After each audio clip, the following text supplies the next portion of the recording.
The first funerals for the victims in the Highland Park shooting began today. Services held for Jacqueline Sondheim, Steve Strauss, and a visitation for Nicholas Toledo Zaragoza. They were among 7 people shot and killed when that gunman opened fire from a rooftop at the Highland Park 4th of July parade on Monday. Meantime, earlier this week, we learned of a foiled 4th of July shooting plot, this time in Richmond, Virginia. NewsNation learning police received a tip leading to the arrest of 2 men, at least one of those men in the country illegally, and multiple guns were seized. Okay, we want to bring in our Rush Hour Roundtable now, where we will discuss all of this. So first, we want to introduce you to today's panel. We have Dina Sayegh-Dahl, attorney and legal analyst. Jason Rantz, host of the Jason Rantz Show on KTTH in Seattle.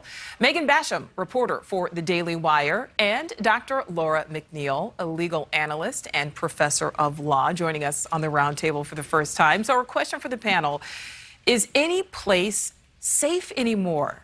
Let's start with you, Megan. I mean, it certainly doesn't feel like any sort of public event, a place that's going to draw crowds, that's going to draw attention. It feels like what we're seeing here is something of a viral epidemic. These people get attention. They seem to be seeking celebrity. They get that celebrity. Other people see that, and they also want to pursue that same celebrity. So we're seeing really a fairly terrible cycle here. And I know for me, I've looked at some public events. This 4th of July, I looked at them and I kind of went, you know what?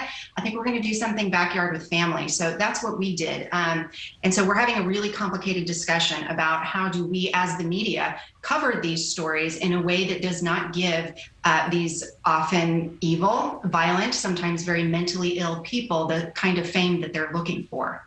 And that's a really good point. I want to get to that as well. Jason, what do you think? Is any place safe? Yeah, lots of places are safe. I think obviously there is a emotional response when we see mass shootings. It's not just tragic, but it breaks our sense of comfort because it could technically happen anywhere.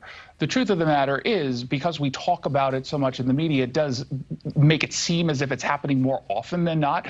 There's no doubt that we've seen an increase of gun violence in this country, especially over the last few years. That's what the data shows.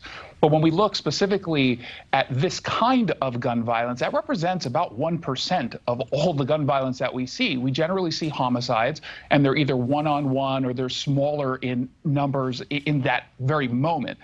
That's where the issue is, at least for me, because I cover this a lot. I talk about and research this a lot. We have policies in place that have made it easier for criminals to stay out of jail, for better or for worse, policies that want us to believe that a lot of these people can just simply turn the corner with restorative justice programs.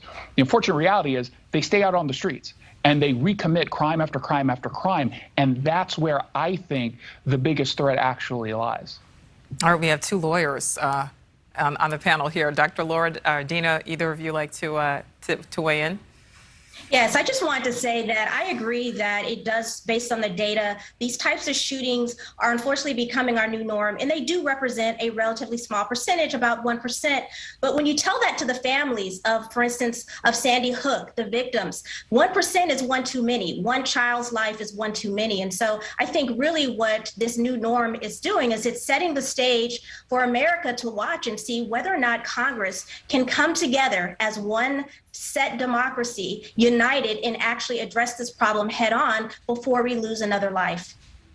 Well, Dina, you know, we just heard from Megan there at the start of this. Megan says that, you know, she and her family decided to just go ahead and celebrate the holiday in the backyard. And that was, you know, before we learned of this foiled plot, before all of the tragedy had unfolded in Highland Park. What do you think? Do you feel safe? You know, I think to Megan's point, actually, about how, you know, the notoriety, what do we do about the press? How do we cover this? This is what they're looking for. I think a really interesting point about that Highland Park shooter is he thought about doing a second location in Madison, Wisconsin, and he decided not to because he hadn't scoped it out enough. That tells me that he was actually worried about him being killed in a moment, because you don't really need to scope out an event if you have an AR-15 and a whole bunch of defenseless people. I think it it really goes to that point that they are looking for fame. They also don't kill themselves after, like maybe we used to see long before with these types of shootings. And then to Lauren's point, you know, we have been failing our children for decades. I mean, they are well versed in shooting drills, and, you know, the rest of us maybe are coming to terms with being subjected to this, yes, at parades or public events, but it's been decades since our very young children have been subjected to this kind of fear. And if we are all now waking up to how horrendous it is as an adult to face this, maybe we really can do something for our children who have been facing this for quite some time. Well, I think it's important, though, to focus on actual solutions here, because ultimately, when we hear these kinds of events, we then turn to Congress and they talk about gun laws. I'm sorry, but what we're talking about in a lot of these cases, although not all, is a mental illness problem.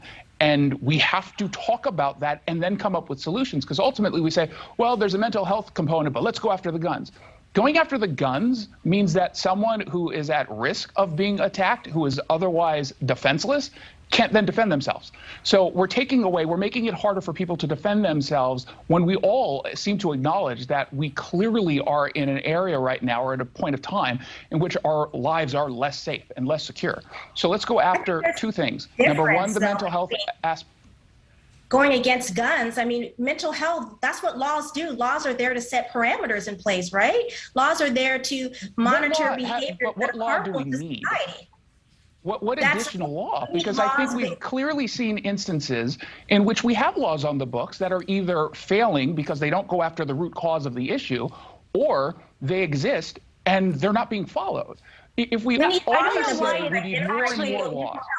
Why is it an either-or issue? I mean, I think we can do it all. I mean, aren't we in this country where we believe anything is possible? Why can't we go after mental illness? Why can't we go after better gun measures? Why can't we go after better security at the school? Why can't we go after, you know, informing people? I don't see it as 100% you have correct. to choose one or the other.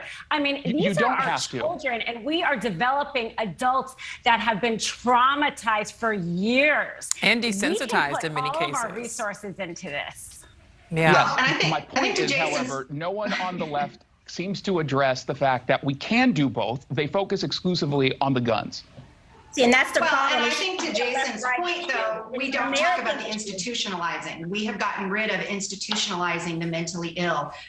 That's something that certainly in this case, we can see that police had been to his house twice, that he had not only threatened himself, he had not only threatened to commit suicide, he had threatened to kill other people. They took weapons. The police visited his home and took weapons out of his home. Now, that is certainly someone who also displayed other evidence of being mentally ill. And I think in a past age, that's somebody who very well might have been institutionalized, and they would have taken a hard look at going, how do we medicate someone like this? How do we provide some sort of mental care for them? But we didn't see that in this case because, as Jason brought up, we don't treat mental illness that way anymore. We have done away with processes by which we institutionalize the mentally ill. But I don't even think that he was necessarily categorized as being mentally ill. So I don't think that you can institutionalize somebody who hadn't even been categorized as being such.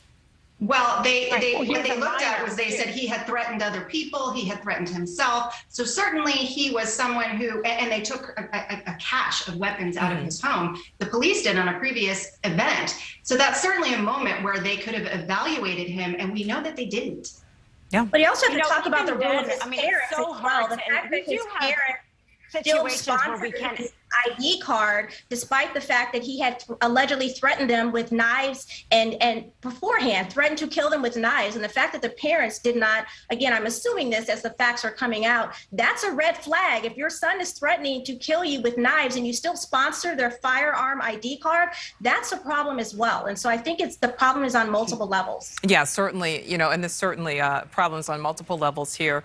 We know that there are 7 families who have lost loved ones and countless lives that are forever impacted. Panel, that was an excellent discussion. I knew this was one that we could continue talking about, honestly, through the rest of the hour. But we have other topics we want to get to, so we're going to table that for now. But still to come. And thank you for watching. Go to newsnationnow.com to find NewsNation on your television provider. And don't forget to click the red subscribe button below to get more of NewsNation's fact-driven, unbiased coverage.